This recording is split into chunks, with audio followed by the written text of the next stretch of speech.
wasn't too much left, and we're definitely not going to be able to reuse that.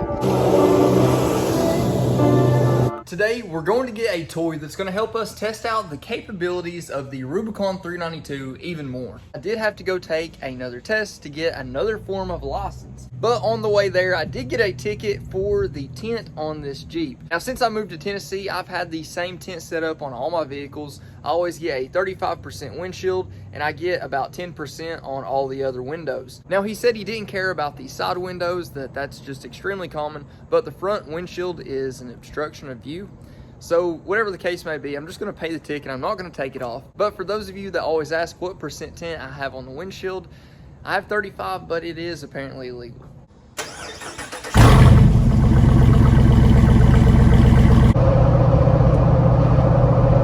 So this is the new toy that we will be testing out with the Jeep.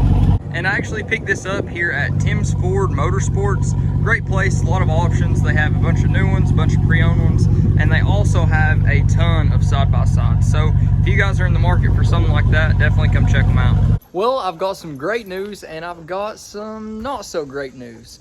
So the Jeep pulled the jet ski perfectly fine. Couldn't even tell it was back there. It actually tracked really well. I haven't really pulled anything that narrow before, but it worked really good. But one thing we weren't able to pull home is one of the front fenders. The Jeep decided it was time to let it go, and it flew right off while I was going about 80 down the interstate. Now, what is really weird to me is it didn't decide to fly off whenever we were going 130 miles an hour at the racetrack.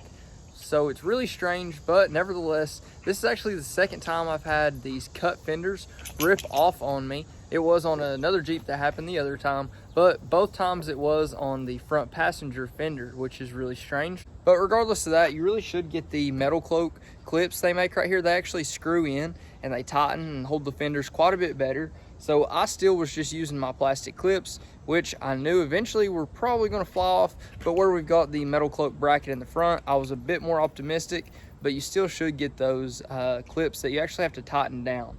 For these, eventually it just won't cut it. And I walked a mile back on the interstate to go get this.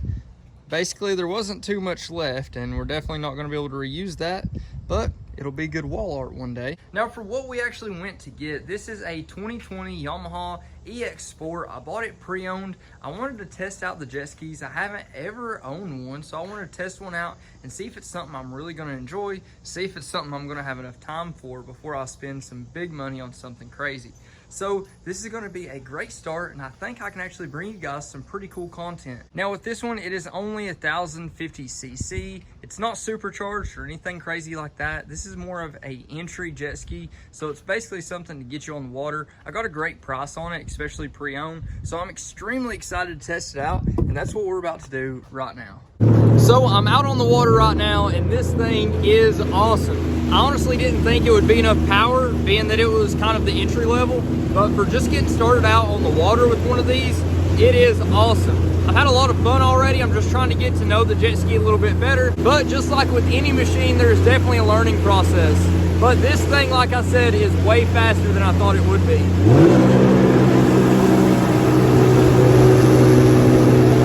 And on these jet skis, it's almost like regenerative braking in an electric car whenever you stop or whenever you let off on the throttle, so that's something to get used to. I know on this model it actually does come with a reverse, but it does not have a brake, so I was like, that'd be pretty weird not to have a brake, but you don't really need it once you learn how to use this thing.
So for the layout on this machine, it's pretty simple. You've got your little gauge cluster right here that just shows you your speed, your RPM, and your fuel.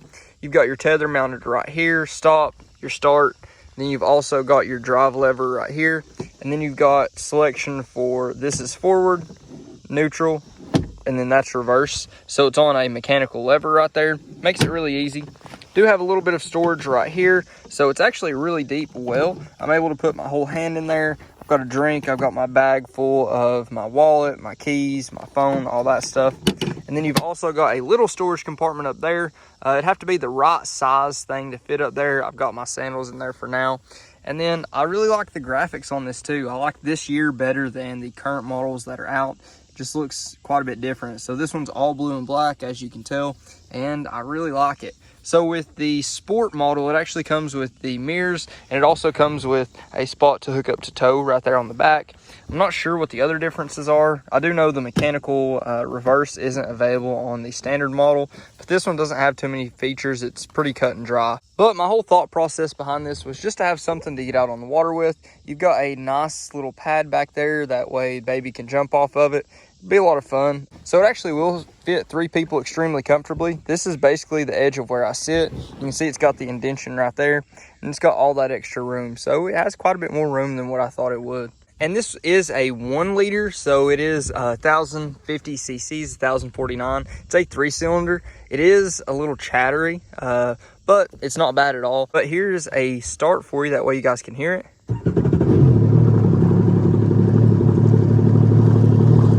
And with this one, you are able to steer whenever you don't have any power going to it. It's just an idle. You can see right here, you can steer it. It makes it extremely convenient. And I'll show you guys what it is like to stomp on it right here.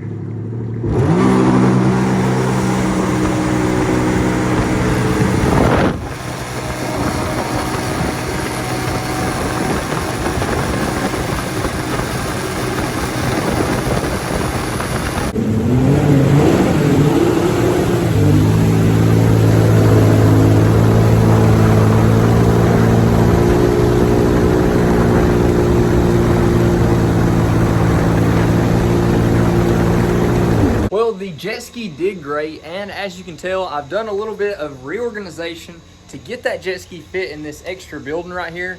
It actually cleared pretty good, and as many of you know, we're still waiting for something to come in to finish up the Land Rover Defender. These are the 35s that are about to go on it. Just waiting for the spacers to come in. Now I actually got something else in today that's pretty cool. I know a lot of you guys are gonna wanna see, and it goes on the Rubicon 392. But obviously we have some things we need to address pretty quick.